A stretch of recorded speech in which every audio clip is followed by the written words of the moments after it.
Yeah, definitely. So first off, thanks for having me on. Good to be here. At our crypto conference this past week, we had around 15 companies and protocols come on. And that was the question top of the mind for investors. And it was also what we heard from the companies that presented themselves. So most felt that we're going to see regulation come into focus. We're going to see more regulation. But I would say most of the companies that presented emphasized that they believe that regulation, at least here in the US, will be a little bit more middle of the road. We'll get some clarity there, but it won't necessarily be so restrictive as to drive innovation outside the US. So I think that's sort of the way these companies are positioning right now, whether they're private, whether it's some of the public ones, or even some of the DeFi ones, the decentralized ones. I think they're anticipating a kind of a more middle of the road regulatory policy, but definitely that we will see some more regulation. One of Cuban's points was that stablecoins might be first in line in terms of the spanking machine. Do you think that makes sense? Look, I think, stable coins and DeFi are both areas that regulators have called out and drawn a focus on. But I think it is important to differentiate some of the offshore stable coins, which have had more regulatory focus than some of the onshore ones that are US based, that do follow a little bit more of a regulatory compliant manner. So I do think there's differentiation enough in these stablecoin markets that I don't know if we could just look at them all the same and say we're going to see a big clampdown on all of them, because they do follow different regulatory procedures. And so there might be certain ones which you see regulators go after a little bit more than other ones, which have been, for the most part, following some more of these regulatory procedures that have come out.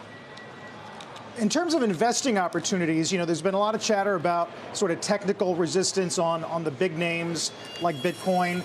There's a lot of talk that they're losing share to some of the alternative coins. Is it the general sense where you are that the lesser known coins have more upside at this point? It certainly feels that way, right? So the last 2 months, you saw a real run in altcoin markets. A lot of layer ones that were competing with Ethereum have done very well in terms of just price appreciation for the token. So you are starting to see a lot more investment flow down the stack into some of these smaller altcoins. And that's kind of what we saw with the conference as well, whether it was companies that facilitate lending, companies that do trading, institutional over-the-counter trading. You are starting to see not only just retail folks, but also institutional investors start looking at some of the altcoins, start moving away from just Bitcoin and Ethereum. Now, obviously, Bitcoin and Ethereum are still some of the most traded crypto assets out there, but you are seeing some of that share slip as some of these institutional investors get comfortable with some of these other use cases, other platforms. And basically, as they just keep digging deeper and deeper into the ecosystem, there's other opportunities that start looking attractive and start looking interesting to them. And then with just improvement in liquidity across the ecosystem, as more liquidity providers have entered the space, you are starting to see a little bit more liquidity in those altcoins than you saw, 10 months ago or a year ago. So it is also making that side a little bit easier for institutions to get involved in some of those smaller altcoins. Okay, so you can buy the coins, you can trade the contracts. There's also the, other opportunities, right? Whether it is buying stocks that are affiliated or associated with Bitcoin or some of these other cryptocurrencies, whether it's a Coinbase or a MicroStrategy or on down the list, or the ETNs. Looking at the broader emerging industry here and infrastructure, where do you see the greatest opportunities? Yeah, look, it depends on what a fund's mandates are and in what areas they're looking to get exposure to. But, we cover Coinbase. We have a $420 price target on the stock. We think Coinbase is still a very interesting opportunity in the equity markets.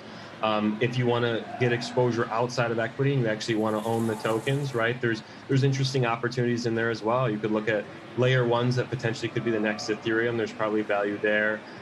Even though there's regulation concerns within DeFi, there's opportunities within DeFi, right? So I think those areas, the layer one competitors with Ethereum and DeFi assets are going to continue to be interesting. And then in the equity markets, we still think Coinbase is a very interesting story. They're still broadening beyond just exchange services.